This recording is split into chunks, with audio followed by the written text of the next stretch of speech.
Things are looking up. As the U.S. economy continues to grow, the Fed signals it's nearing an end to hikes, and big tech comes back in a big way. This is Bloomberg Wall Street Week. I'm David Weston.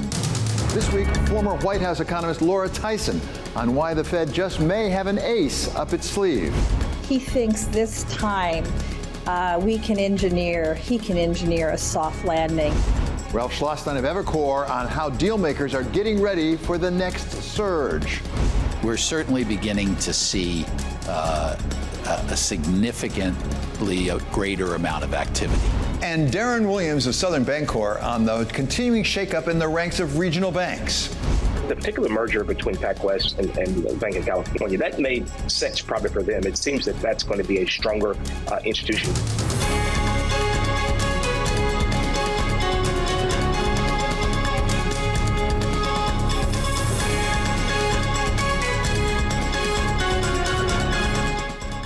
There were some puts and takes, but overall, global Wall Street had a pretty good week. Big tech seems to be back on track with strong earnings reports from Alphabet, setting up a move for Ruth Porat up to President and Chief Investment Officer. So she's going to be CFO up until September the 1st. She's got this newly created role that is going to be the CIO and President, and she's going to remain with the business until they find a successor. And then Meta reported more users, more advertising revenue, and promises of even better yet to come. We're really excited about what we think that this is going to bring to bear for the consumer experience, and of course also eventually for businesses to connect with consumers across the family of apps too. UPS had a somewhat different moment in the sun when the union representing UPS drivers reached a tentative deal to avoid a strike. And Teamsters chief Sean O'Brien wasted no time in saying he's eager to move on to Amazon. Amazon is definitely going to be a target to organize. We're going to take this historic agreement and use it as a template to show the Amazon workers what they will receive when they join the Teamsters Union and we organize them. Things were a bit rockier for President Xi over in China, who removed Foreign Minister Qin Gang after only 7 months in office and brought back his predecessor, Wang Yi. I think Wang Yi's going nowhere. And then there was the case of British real estate magnate Joe Lewis, arraigned in a Manhattan court for allegedly giving illegal stock tips to the staff on his super yacht, his private jet pilots, and his girlfriends. But the big one this week was the Fed's much-awaited July decision, which brought another 25 basis points in rate increases, which surprised no one, but left open the possibility it may be done, or nearly done, with tightening.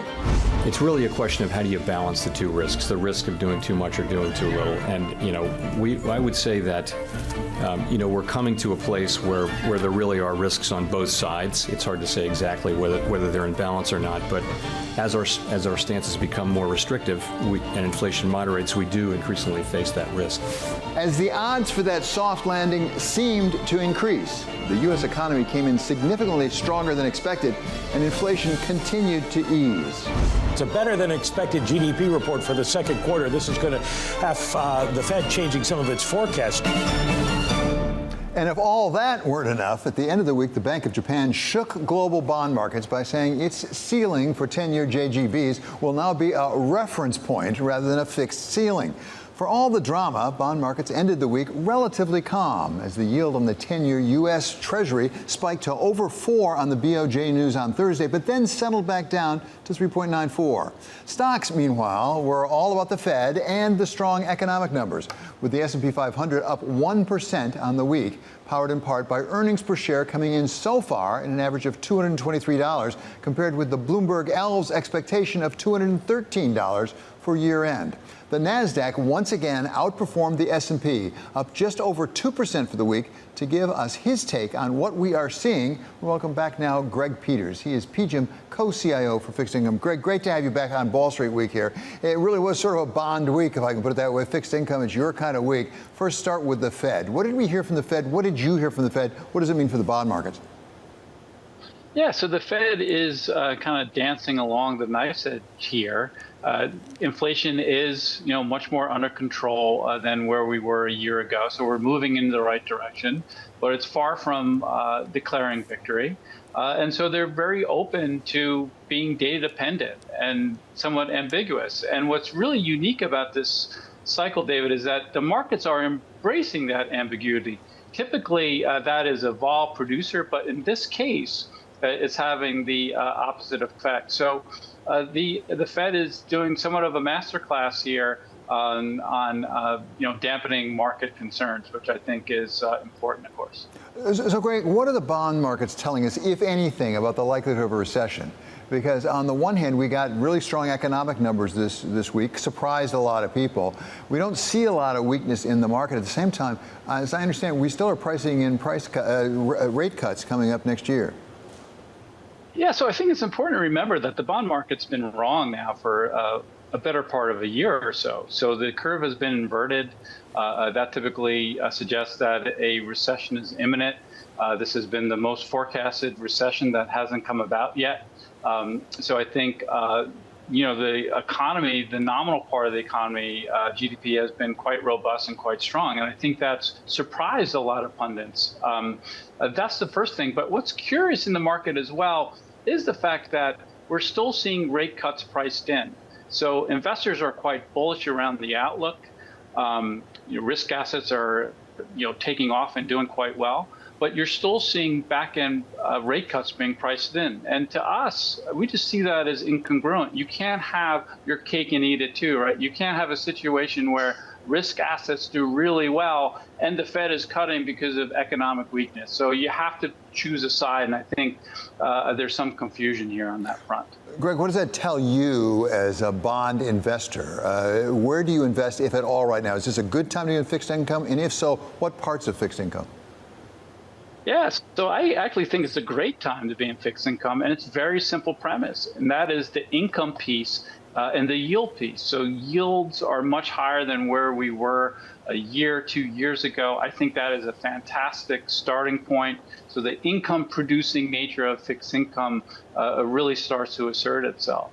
Where we see value is twofold. One is leaning against those rate cuts. So we think the hurdle for the Fed to raise interest rates, cut interest rates is really quite high.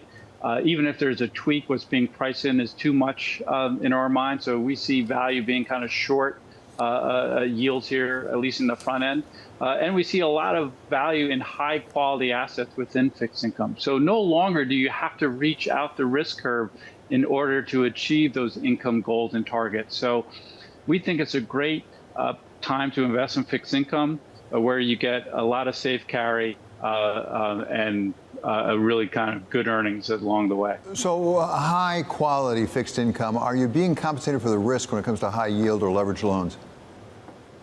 I think that's where it's a little more tricky, David. I look at, or we look at, the parts of the high yield market. We look at the levered loan market. We look at the private credit market and really question whether you're being appropriately compensated for the risks there. So these are still, highly levered entities. There's been a lot of leverage added to capital structures over the past decade or so, kind of feasting off of low interest rates. But as those interest costs continue to kind of reset higher, right, as the cheaper debt rolls off into more expensive debt, I think that puts a lot more pressure on these companies in that segment of the market. And even without a recession, I think you'll have a higher default experience than what we've observed over the past, just called 5-7 years. Greg, we can't let you go without talking about what happened with the Bank of Japan, because it shook a lot of people when that report came out Thursday afternoon. There was a lot of move in the markets, actually, at the time, at least for a short period of time. What did you make out of what happened, and does it have long-lasting effects? I think it's too early to tell. So it was, in the price over the past couple of days or so. But either way, 10-year JGBs kind of jumped 10 basis points, which is a pretty big move in that market. But essentially, the Bank of Japan is drafting off of other global central banks. So we'll see. So they have this last mover advantage. And so a lot of the tightening has kind of happened away from them. And so they're just catching up. But I think it's a rationalization that's finally occurring in the Japanese markets, but I think it's a long ways to go. So, our strong sense is yields will continue to move higher in Japan, test that 1% threshold. But we're finally starting to see some movement out of the Bank of Japan, who's been stuck very much in this this highly accommodative stance for a very long time. Do you expect to see this result in flows back into Japan, insofar as people are taking it away from Japan because they got yields better in other parts of the world, including the United States, U.S. Treasuries? Is there a risk here it could go the other way now? I think that risk is somewhat overblown to a degree. I think you need to see a substantial change in kind of the hedge cost. That's really highly predicated on the shape of the yield curve. We don't see a lot of movement, but it's clear that the preferred habitat for Japanese investors is in Japan, but they've been outside that jurisdiction for so long. So I think it's going to take a lot more than this move to move assets back into Japanese assets. But it is something to watch out for, but I don't expect to see a fundamental shift or a sea change by any stretch. And we are almost to the end of the month, so there may be some repositioning overall portfolios on top of all that. So we may have to take a lot of this with a grain of salt as we get into the 1st of August. Many thanks now, Greg. Always great to have you with us. That's Greg Peters of PGIM. Coming up, we're going to go over what the Fed told us and also what it left unsaid with economist Laura Tyson of the Berkeley Haas School of Business. And then next week, we're going to take you to Aspen for a special edition of Wall Street Week from the Aspen Economic Strategy Group's annual meeting. We'll sit down with former Council of Economic Advisors Chair Cecilia Rouse, Atlanta Fed President Raphael Bostic, Chicago Fed President Austin Goolsbee, and more. Only on Wall Street Week on Bloomberg.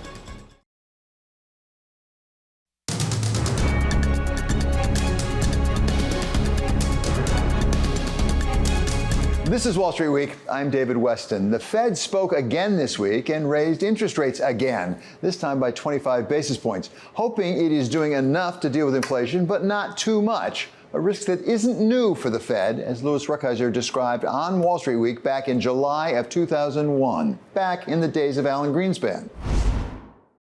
The Fed chairman misread the economy's signals so embarrassingly in 1999 and 2000 that he was raising interest rates to guard against inflation when he should have been lowering them to guard against what has proved to be the biggest economic collapse in a decade. To take us through the risks facing this Fed and this Fed chair in 2023, we welcome back Laura Tyson, professor at the Berkeley Haas School of Business. Dr. Tyson served both as chair of the Council of Economic Advisors and as director of the National Economic Council under President Clinton. So, Dr. Tyson, thank you so much for being back with us. So a lot that we heard from the Fed and from Chair Powell was not a big surprise. Was there anything you found surprising? Really surprising, but forward-looking or going out a little bit to say, for a variety of reasons, he thinks this time he can engineer a soft landing. He noted that that's very rare, but he did talk about the fact that we have an economy which is stronger than expected. His own Fed forecasters have taken out a recession for this year and put in stronger growth. But he noted also we have inflation coming down, we have quits coming down, we have job openings coming down. We have a kind of sense that the labor market may be easing without creating unemployment, and that growth may still be strong. And that would be a soft landing. Well, and to underscore what you're saying, Dr. Tyson, the day after the Fed's decision, we got GDP numbers out that really were substantially stronger than we expected, indicating the economy is doing quite well. At the same time, we've raised interest rates a lot at this point, a lot in a very short period of time. How do you account for the fact we don't have more unemployment? Because a lot of people, I think, predicted that if you raise interest rates that high, that fast, you're going to have higher unemployment. Right. Well, let's look at the strength of the economy. So interest rates are one thing that determines the strength of the economy. But we do know that consumers continue to spend out of their savings. They continue to create strong demand for output, both services now and increasingly products. And Powell mentioned that yesterday, the importance of the shifting of spending back towards goods, because that way you can ease some of the inflationary pressures on the services side. And on the goods side, as he pointed out, the supply chain is really quite strong now. There's a lot of supply. So the demand for consumer goods and the shift in consumer goods, important.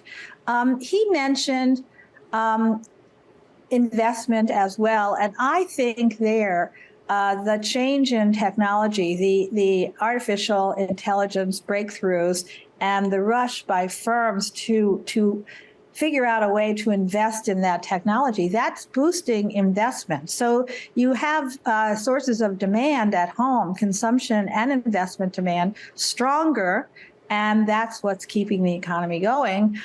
Certain interest rate sectors, housing, you don't see that strength, obviously, but for a variety of reasons, demand remains strong.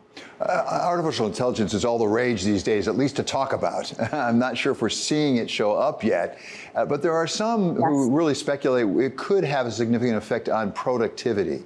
Do you expect that it may have that effect? And if so, how long does that take to have to really show up in the numbers? So one of the interesting omissions yesterday in the discussion of Chairman Powell, and this is a standard omission because Fed chairs don't talk a lot about productivity, but if you're thinking about inflation and you're thinking about, well, are wages going up, is that going to drive inflation up further? There's an intermediate variable there, that is wages, productivity growth, and prices. If productivity growth picks up, and you have, that allows for stronger wage growth without an effect on price growth. So productivity is really important. It is very hard to predict. I have to smile at the fact that you started with 2000. The Federal Reserve, Chairman Greenspan, President Clinton, were absolutely surprised by the strength of productivity growth. No one predicted it. And there was a very significant uptick in productivity growth associated with the rollout, the very rapid rollout of internet technology, which really occurred from the late 1990s. So you had a decade of much stronger, percentage point stronger growth rate in productivity. And that changed the inflation outlook. It changed the course of monetary policy. So I think about today. And I would say, perhaps because I mostly spend my time in Northern California, but there are a number of scholars, for example, McKinsey Global Institute just did something on this, looking at how AI is affecting already productivity in major business functions, in sales functions, in accounting functions, in major sectors of the economy like finance.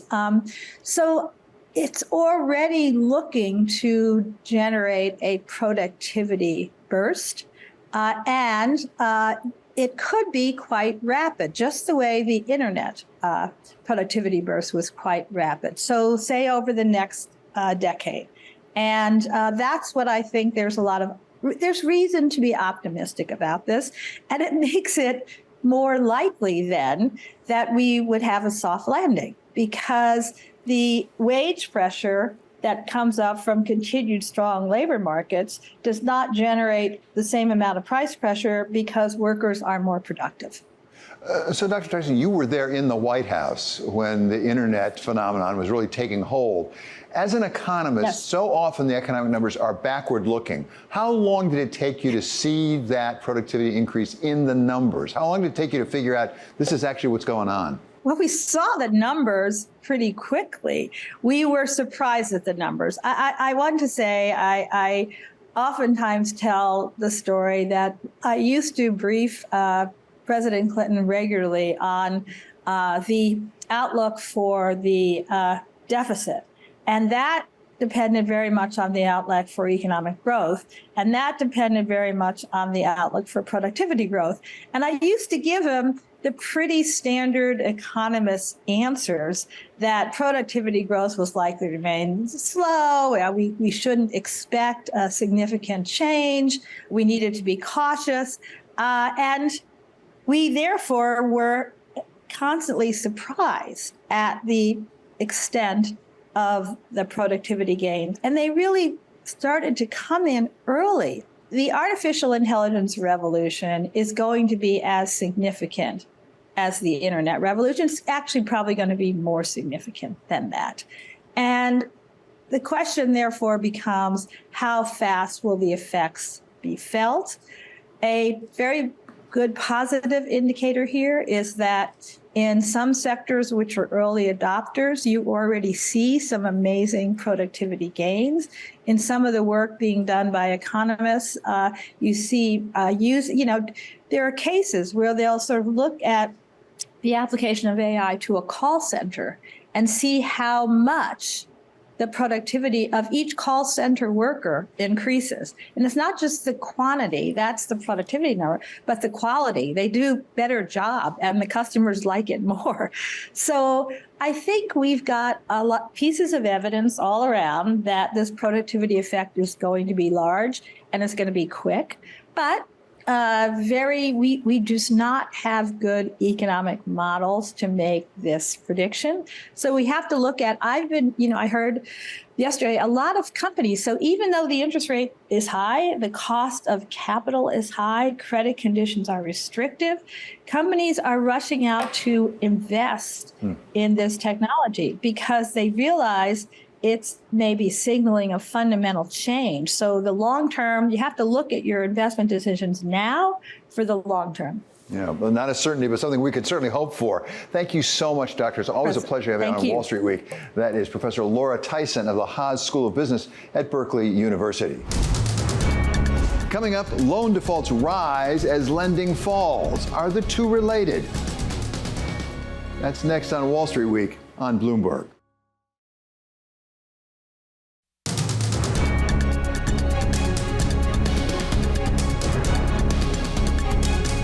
This is Wall Street Week. I'm David Weston. This week we saw a continued rise in bond defaults and a decided drop-off in lending, especially in Europe. To take us through the two developments and whether they may be connected, welcome back now Bloomberg International and Economics Correspondent Michael McKee. Can you have too much of a bad thing? To control inflation, central banks raise interest rates. Credit becomes more expensive, fewer people and companies borrow, and economic activity slows. Monetary policy is working by that book in Europe. This week, the European Central Bank reported demand for loans among companies in the Eurozone plunged by the most on record in the second quarter. Demand for mortgages and other consumer borrowing also fell. Could that be a sign the policy has gone too far? Well, banks play a dominant role in financing the European economy, and the Eurozone has seen 2 consecutive quarters of economic contraction. It's a different story in the U.S., where growth has remained stronger than expected. There is bank lending, of course, and it's flattened out in recent months. But the capital markets play a much bigger role here, and there are incipient signs of trouble in those markets. Defaults are beginning to rise, no surprise, particularly for commercial real estate. But a New York Fed index shows stress in the bond market is up, even for investment-grade bonds. For the Fed, like the ECB, the trick from here is to keep the pressure on inflation without turning lending stress into economic distress. David? Many thanks to Bloomberg's Michael McKee. Coming up, those higher rates brought deal-making almost to a halt. But there are some indications now that things may be coming back soon. We'll ask Ralph Schlosstein of Evercore.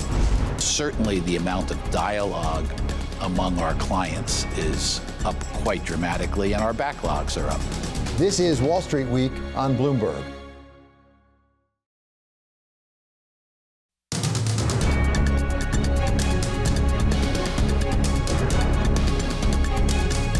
Mergers and acquisitions, they make the investment banker's world go round, and just 2 short years ago, it was going around pretty fast when a record $3.8 trillion worth of deals were done in 2021.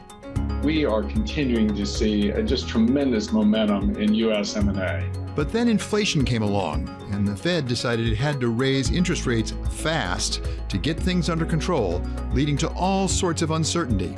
In terms of our own business, oh yes, it has a big effect because when the volatility is so high, and the VIX this morning was 32.5, I think, before the day started, people hesitate. They want to step back and wait for the smoke to clear and the environment to settle. And so transactions slow down. There's no doubt about it. All of which took that $3.8 trillion in deals in 2021 all the way down to $2.6 trillion last year. And the pace this year so far is down another 40% from that. But now markets think we may be nearing the end of those rate hikes, leading some people like Michael Che of Blackstone to think the deals are about to come back. I think market participants are now, seeing that we're nearing the end of this dramatic rate increase cycle, and therefore feeling like there's a little less uncertainty, a little more certainty, and are readier to transact. Though Betsy Graysick of Morgan Stanley says it may be next year before we really see mergers and acquisitions get their mojo back. We are, one of those who is looking for an acceleration in deal activity as we go into next year. Part of the reason is understanding what the terminal rate is in rate hikes. And to bring us up to speed on exactly where we are in mergers and acquisitions, we turn to a true authority. He's Ralph Schlosstein. He is Chairman Emeritus of Evercore. Ralph, thanks so much for being back on Wall Street Week. We hear a lot about the fact that M&A dropped off, as we know, from those record numbers back in 21. Are they coming back? We're certainly beginning to see a significantly greater amount of activity. It hasn't manifested itself yet in announced transactions, but announced M&A for the first 6 months of the year was down. The dollar volume was down 40%. I don't expect it will be quite as bad in the second half of the year, but certainly the amount of dialogue among our clients is up quite dramatically, and our backlogs are up. A big change from 21, for example, is interest rates. Yes. I mean, the Fed has been adding interest rate basis points as fast as it could. How does that change the nature of M&A going forward? I mean, are they going to look different, the deals that you do? Well, it does. It unquestionably affects the amount of leverage that you can put on a transaction. And that, of course, affects the private equity firms, particularly, not as much industrial companies, because they're all, or many of them are investment grade rated. And ultimately the banks or the lenders, which are increasingly non-bank, calculate how much debt a company can support by some measure of interest coverage. So when rates are up, that limits somewhat the amount of debt that a private equity firm can put on a company. However, they also look at the way a mortgage is done. What's the amount of loan to value, a traditional loan to value analysis, and that doesn't really change that much. So it's a balancing act between interest coverage and the fact the loan to value analysis. You mentioned private, particularly private credit. To what extent is private credit really taking up the slack right now, particularly as banks feel they may need to pull back some? Well, there was a period probably 5-6 months ago when almost all leveraged loans, all leveraged buyout transactions were financed by private credit. And by the way, that's not a terrible thing because they're separated from the deposit insurance function. And so that's taking actually credit risk out of the banking system. So there's probably, $1 trillion of private credit balance sheet out there. And so that's become a significant competitor for the banks, but that's probably a healthy thing for the financial system. What is the shakeup, if I can put it that way, in M&A doing to the investment banking business itself? Because we saw Credit Suisse now is really obviously essentially pulling out of the business entirely. Goldman Sachs has been laying off bankers. Is it changing the personnel situation for a place like Evercore? Well, the interesting thing is that advisory, M&A, restructuring, but M&A obviously being the biggest part of it, is almost our only business. We have a research business and we have an underwriting business, but at their peak, they were maybe 14-15% of our revenues. So the vast majority of our revenues come from advisory. Goldman Sachs, which has the largest advisory business, advisory is about 5% of their revenues. So it's the most prestigious part of their business, but it's not something that dramatically affects, the profitability of the business. Although when you put it together with equity underwriting and debt underwriting and other things, that's not great for Goldman Sachs. In terms of our business, our growth comes from adding A+ and A talent. And we just announced our earnings yesterday. We've had a record number of very, very talented, what we call senior managing directors, which is our most senior title, join us or commit to join us in the first half of the year. So disruption in the large firms, causes people to stick up their head and say, gee, do I want to be in a place where what I do is the core business of the company rather than 5 or 7% of revenues. And in the case of places like JP Morgan and B of A, they're so big, still important, still prestigious, but it's a very small part of their revenues. Let's talk about regulation for a second. There's a lot of talk, has been since the beginning of the Biden administration, about antitrust enforcement. And now we've just had new proposed merger guidelines come out, which are decidedly more restrictive, particularly involving private equity potentially. How much of a chilling effect is that having on businesses as they think about mergers and acquisitions? Yeah. Well, I think I may have been asked this a couple years ago when the appointments were made to the FTC and the antitrust position. And I said that there definitely will be a more aggressive enforcement, but for it to actually dramatically limit activity, there would have to be law change in Congress, and I was very skeptical about that happening. That has not happened. It's not going to happen, in my view. So we've gone through a cycle, in my view. You've gone through a period where there's been more enforcement, more second requests, more challenges to transactions. And some of those transactions, companies chose to not proceed because they didn't want to go through the pain of contesting the FTC or the antitrust divisions contesting. Now we've seen 2 or 3 or 4 instances where companies have said, you don't really have a basis in law for challenging this merger, so we're going to go to court. And their record in court has not been great because the law hasn't changed. And so now what you're hearing a little bit more from clients is, I recognize that this will probably be challenged, but let them take me to court because we'll win. But it must increase the friction costs. It might take definitely longer, it'd be more expensive, you have litigation you have to pay for. So is that a deterrent at all? Or it is. Do people just blow past that? It raises the bar, but if the bar went up because of the challenges 6 or 8 or 10 months ago, it's now come down a little bit because they've lost in court, and challenging them legally has become a more accepted practice. So finally, Ralph, let me ask you to look in your crystal ball here about mergers and acquisitions. We started this by saying it's down 40% year over year for the first half of the year. You think it'll be somewhat better if you look at the entire year.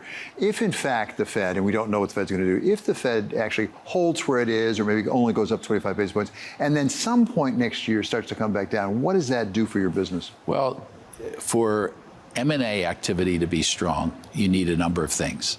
You need supportive equity markets, which we're getting to. You need liquid debt markets, not necessarily really low interest rates, but a lot of liquidity. You need confidence about the direction of the economy, a lack of uncertainty. The biggest thing that the cloud over M&A for the last 6-9 months has been uncertainty about the economy. Are we going to have a recession? Or are we not going to have a recession? Is the Fed going to stop? Or are they not going to stop?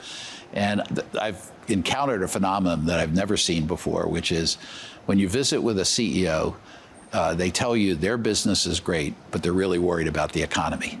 And so if you think about it, or somebody else's business, who's going to buy a business when they think their business is really good and the other guy's or woman's isn't? So that uncertainty, which part of it is related to the Fed, part of it is related to how does the interest rate increase, the remaining flow of stimulus from the pandemic that we still have on consumers' balance sheets, and the general momentum in the economy. How do those interact, and where will we be 6 or 12 months from now in terms of real economic activity? Once we get a resolution or a clearer picture of that, we will see a pickup in activity. And the wonderful thing about our business is it's a cyclical business. It has highs and lows, but it's a secular growth business. And if you look back since 1980, every single low has been higher than the previous low, and every single high has been higher than the previous high. I'm talking about dollar volume of activity. So, that's why Evercore is investing in talent today, because we know, the downturns have typically been 2 to 3 years. So we're a ways through that already. So we want to be ready when the market does turn. Ralph, it's really great to have you on. Thank you so much for being back on Wall Street Week. That's Ralph Schlosstein. He is Chairman Emeritus of Evercore. Coming up, the fallout for regional and local banks continues on Global Wall Street. We check in with the head of a community bank, Darrin Williams of Southern Bancorp, to see where things stand. I wish I could say that you see the end of it. I believe you'll probably see more. That's next on Wall Street Week on Bloomberg.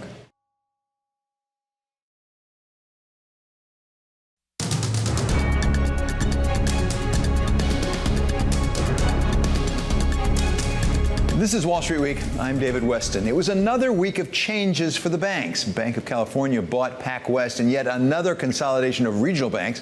And federal bank regulators finally came out with those new proposed regulations on increasing capital requirements.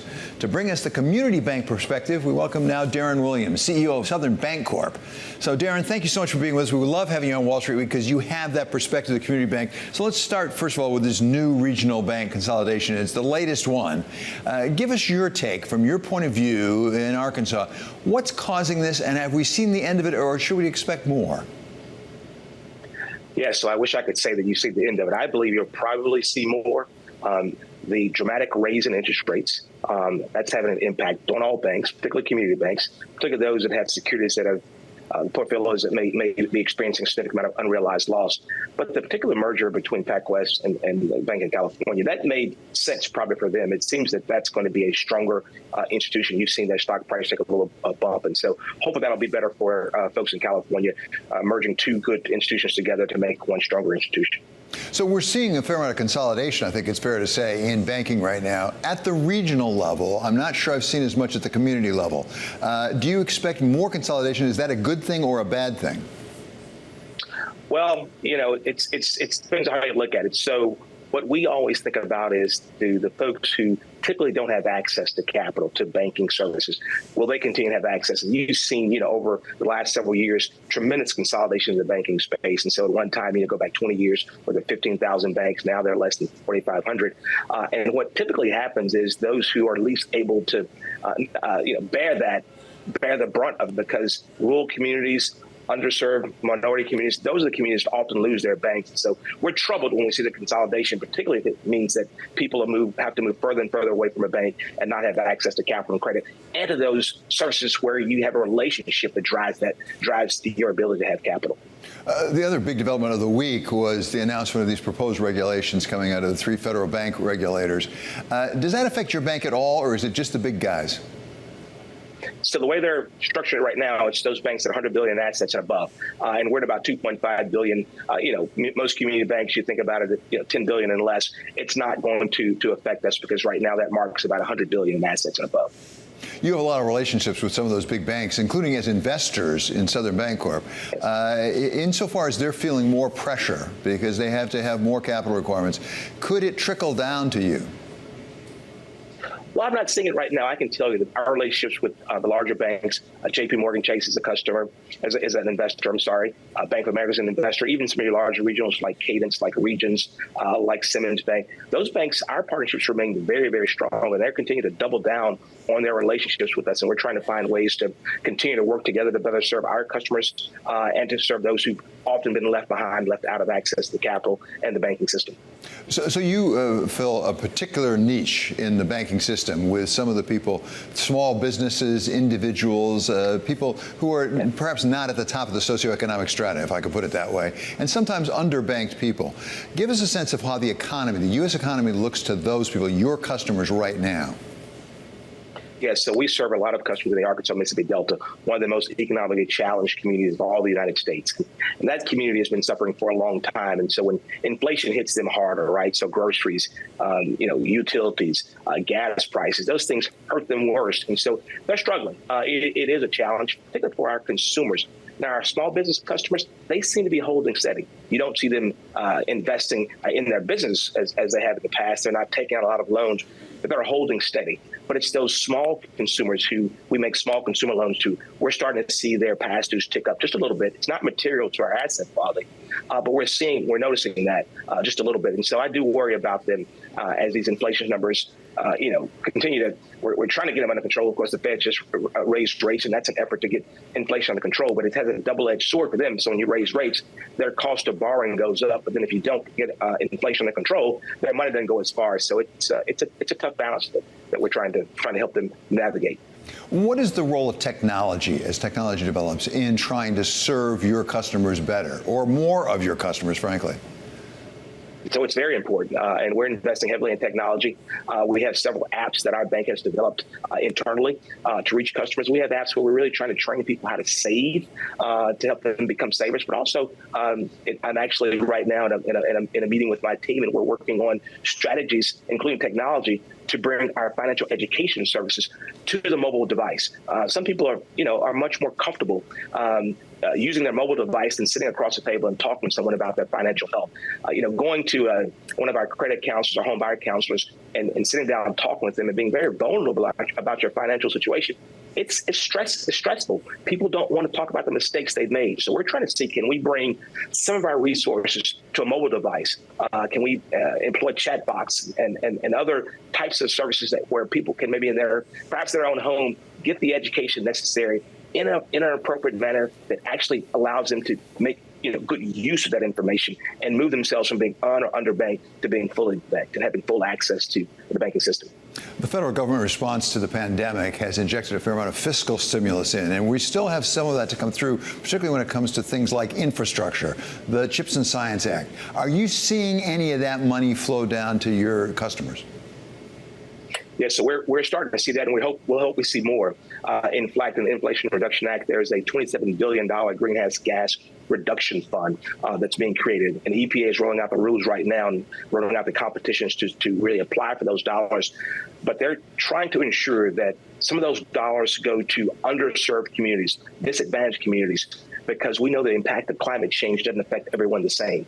Those communities that can least often have the least amount of resources are hit harder by the impact of climate change. And so those dollars coming into those communities will not only help stimulate the economy, but also may provide, a buttress or a buffer from the impact of climate change on those underserved communities. That's one thing that we're seeing now. But we believe that the support from the Inflation Reduction Act, those infrastructure dollars, will have a positive impact on the community, including some of the rural and underserved communities that we serve. Darrin, it's always such a treat to be able to talk to you. Thank you so much for being back on Wall Street Week. That's Darrin Williams. He is the CEO of Southern Bancorp. Coming up, unemployment is just a number unless you're the one out of a job. That's next on Wall Street Week on Bloomberg.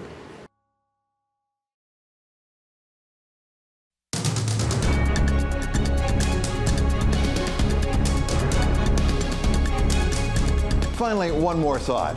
When knows the answer, one reason is really as good as another. An awful lot of employees seem to be getting a no when it comes to their jobs these days. Whatever the reasons, it certainly is hitting Goldman.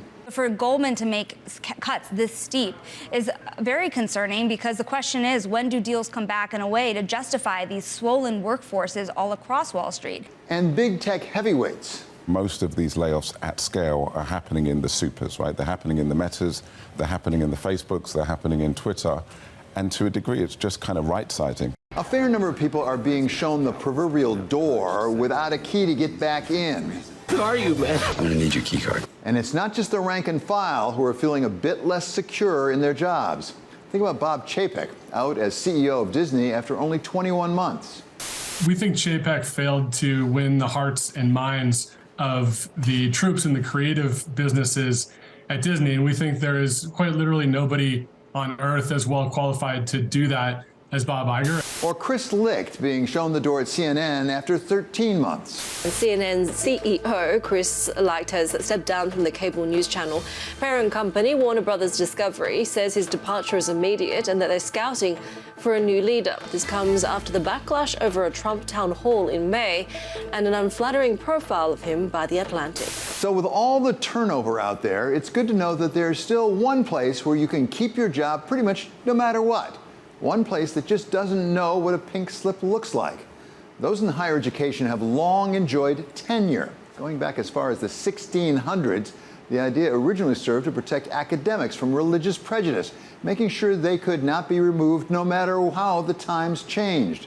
But this summer, all that is coming into a bit of question, as a professor at Harvard's Business School was put on administrative leave after challenges to some data she used in several published papers. Next came the president of Stanford, who abruptly announced he'd be stepping down at the end of the summer after questions were raised by the Stanford student newspaper about data he'd relied on for some seminal work on Alzheimer's. The president said yesterday he would resign. Okay. So there is an interim. He'll be leaving at the end of August, an interim coming in September. But the reason is kind of shocking that over the last 20 years, there were issues in research that he did not correct. And last week came word that the president of Texas A&M stepped down after furor over mishandling of the hiring of a prominent black professor from UT Austin to head Texas A&M's journalism program. Apparently because of the politics over diversity hiring. All this couldn't come at a worse time for students who've run up debt to pay those schools for their sky-high tuition. They'll steal your wallets, they'll pawn your baby shoes, they will shrink themselves down to 2 inches high, hide in your pocket and take that money back one dime at a time. But if your student debt won't be forgiven, maybe you should consider simply asking for your money back. That does it for this episode of Wall Street Week. I'm David Weston. This is Bloomberg. See you next week.